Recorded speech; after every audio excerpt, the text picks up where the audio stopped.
আমি আরো একটি সঠিক তথ্য কথা বলবো যে আমাদের খ্রিস্ট ধর্মে বলি প্রথা, বলির মাংস, আমিষ জাতীয় জিনিস খাওয়া, পাঠা খাওয়া, খামির, এটা কিন্তু খ্রিস্ট ধর্মে নিষিদ্ধ। কেন? যখন প্রভু যীশুখ্রিস্ট নিজেকেই পিতা ঈশ্বরের নামে, ঈশ্বরের কাছে নিজেকে বলি দিয়েছে, অর্থাৎ পিতা ঈশ্বর আমাদেরকে ভালোবেসে, এই জগৎ সংসারকে ভালোবেসে আমাদের জন্য, আমাদের কল্যাণের জন্য তার একমাত্র প্রিয় পুত্রকে দান করেছেন আমাদের কাছে।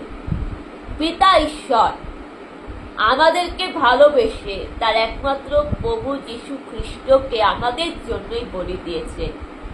আমাদেরকে ভালোবেসে খ্রিস্ট প্রভু আমাদের পাপের বোঝা ক্রুশে কাঁধে দিয়ে, ক্রুশ কথার অর্থ কি? ক্রুশ কথার অর্থ হচ্ছে আমাদের জগৎ সংসারের পাপের বোঝা, আমাদের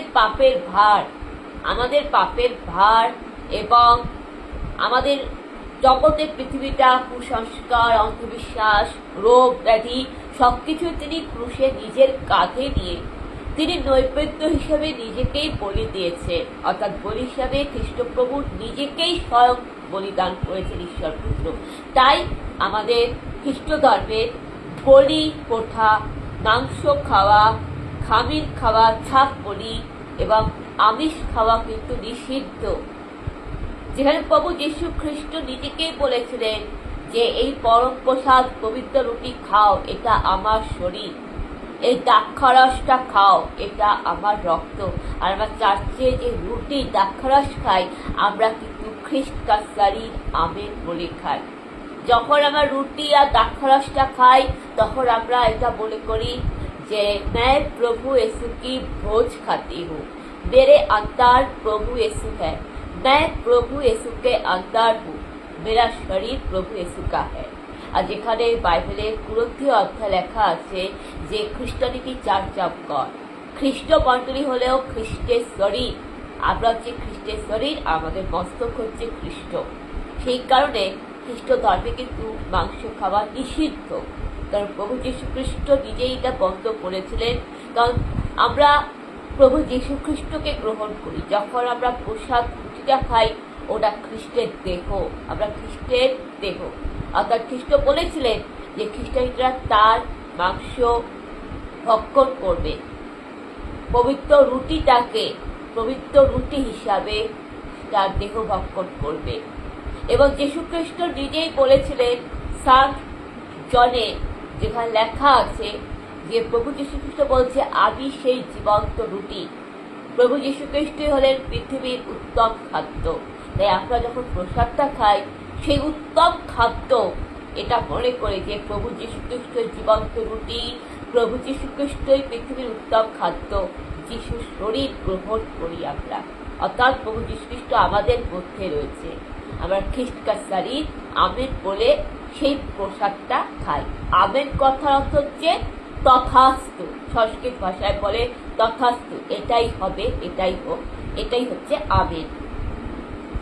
তো এখানে বলির মাংস খাওয়া, ছাগ খাওয়া নিষিদ্ধ। আর এই বলির মাংস খাওয়া, খামির, ছাগ বলি, এটাকে বলা হতো পাস ওভার। যখন খ্রিস্টান ধর্ম শুরু হয়নি, তখন প্রভু যীশু খ্রিস্ট তো ইহুদি ধর্মে বিলং করতেন। ইহুদিদের মধ্যে বলি প্রথা ছিল, ইহুদিরা মাংসাশী, আমিষ, মাছ মাংস খেতেন।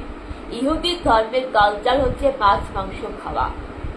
ইহুদিরা বলি প্রথা দিতেন, ছাপ বলি, পাঠা বলি, এবং ইহুদি ধর্মে বলি প্রথা ছিল।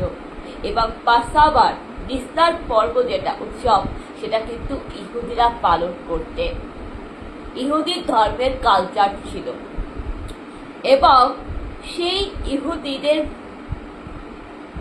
নেতা মানে রাজা ছিলেন প্রভু যীশু খ্রিস্ট। প্রভু যীশু খ্রিস্ট যেহেতু ইহুদি জাতি ছিলেন, তাই তিনিও শিষ্যদের সাথে পাসাবার বিস্তার পর্ব উৎসব করেছিলেন মৃত্যুর আগের দিন। সেটাই তার অন্তিম পাসাবার ছিল। মৃত্যুর অন্তিম পাশাবার। তারপর তিনি জগৎ সংসারের পাপের বোঝা কাঁধে নিয়ে ক্রুশে প্রাণত্যাগ করলেন। তখন সেই পাশাবার ভোজনটি তিনি ভঙ্গ করলেন। তিনি নিজেকে ক্রুশে বলি দিলেন। সেই সময় থেকে পাশাবার ভোজ তিনি ভঙ্গ করলেন। তিনি ক্রুশে মারা গেলেন। এই ক্রুশটাই হচ্ছে একমাত্র পাশাবার। যেখানে আগে মানুষ ছাপ বলি দিত, পাঠা বলি দিত, সেখানে আমরা ঈশ্বর পুত্রকে পিতা ঈশ্বরের কাছে বলি দিয়েছি। আমরা খ্রিস্ট প্রভুকে বলি দিয়েছি নৈবেদ্য হিসাবে। খ্রিস্টপ্রভু নিজেকেই ক্রুশে তার আত্মবলিদান আমাদেরকে মুক্তির পথ, আলোর পথ দেখিয়েছেন। তো এবার প্রভু যীশু খ্রিস্ট যখন পুনরুত্থান করলেন তৃতীয় দিনে, তারপর তিনি পুনরুত্থান করার পর পবিত্র আত্মা রূপে তিনি শিষ্যদের সাথে ছিলেন।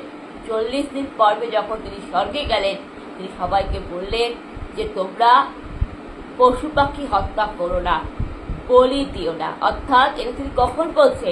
যখন মৃত্যুর পরে তিনি যখন পুনরুত্থান করলেন, তার প্রকাশিত বাক্যগুলি পড়বেন বাইবেলের অন্তিম অধ্যায়। যখন প্রভু যীশু খ্রিস্ট স্বর্গে যাবে, প্রভু যীশু খ্রিস্টের জীবন কাহিনী শেষ হওয়ার আগে তিনি প্রকাশিত বাক্যের মাধ্যমে, অর্থাৎ বাইবেলের অন্তিম অধ্যায়ের মাধ্যমে তিনি তখন শিষ্যদেরকে বলছেন যে তোমরা পশু পাখি হত্যা করো না, পশু পাখির মাংস খেও না। এটা কখন? যখন খ্রিস্টান ধর্মের সূচনা হলো। খ্রিস্টান ধর্ম যখন সূচনা হলেন, তখন ধর্মগুরু হলেন প্রভু যীশু খ্রিস্ট। তিনি নিজের মুখে বলছেন যে তোমরা পশু পাখিকে হত্যা করো না, বলি দিও না। তাই আমাদের খ্রিস্টান কিন্তু উচিত শাস্তিক হওয়া। কিন্তু বর্তমানে এখনো খ্রিস্টানদের মধ্যে সেই পশু পাখি হত্যা করা, রাজসিক খাবার, তামসিক খাবার খাবার প্রথা রয়েছে। কিন্তু এটা তো উচিত না। আমাদের প্রভু যীশু খ্রিস্ট তো বলেনি যে তোমরা পশু পাখিকে হত্যা করো। প্রভু যীশু খ্রিস্ট কিন্তু জীব সেবার কথা বলেছিলেন বাইবেলে, এবং প্রভু যীশু খ্রিস্ট কিন্তু প্রাণীদের ভালোবাসতেন। তিনিও কিন্তু এক বেশ পালক ছিলেন। যেমন আমাদের এখানে মহাপ্রভু শ্রীকৃষ্ণ রাখাল পালক, তিনি গোমাতাদের পালন করতেন। ঠিক সেইভাবে কিন্তু প্রভু যীশু খ্রিস্ট হলেন বেশ পালক, যেখানে প্রভু যীশু খ্রিস্টকে বলা হয় গ্যারিভিয়া, ভালা গ্যারিভিয়া, অর্থাৎ বেশ পালক। তিনি ভেড়াদের ভালোবাসতেন। তাই সেখানে কি করে আমাদের এখানে কিছু কিছু ব্রিটিশরা এবং উত্তর পূর্ব ভারতের উত্তর অঞ্চল, নর্থ ইস্ট অঞ্চলের মানুষ, মধ্য এশিয়ার মানুষরা কি করে পশুর মাংস ভক্ষণ করে, যেখানে প্রভু যীশু খ্রিস্ট নিজেকেই আমাদেরকে প্রসাদ রূপে দিয়েছে। পবিত্র রুটি আমরা গ্রহণ করি চার্চে, এটা উচিত না। এখনো সেই খ্রিস্ট ধর্মে নানারকম কুসংস্কার রয়েছে। রীতিনীতি অবশ্যই পালন করা উচিত, নিয়ম রীতি অবশ্যই মেনে চলা উচিত, কিন্তু এমন নিয়ম রীতি পালন করা উচিত না যেটা মানুষের জীবন নষ্ট করে, যেটা মানুষকে অন্ধবিশ্বাস, কুসংস্কার, যেটা মানুষকে পাপের পথে নিয়ে যায়। যে জিনিসটা মানুষকে পাপের পথে, অধর্মের পথে নিয়ে যায়, যে জিনিসটা কুসংস্কার, অন্ধবিশ্বাস, সেটা হাজার হোক, সেটা যেই ধর্মের হোক না কেন, সেটা কোনো নিয়মের মধ্যে পড়ে না, সেটাকেই অধর্ম বলা হয়। আর এর বিরুদ্ধেই প্রতিবাদ করা, এর বিরুদ্ধে সৎ নতুন পথ, যুক্তিবাদ, নবজাগরণই হলো শ্রেষ্ঠ ধর্ম।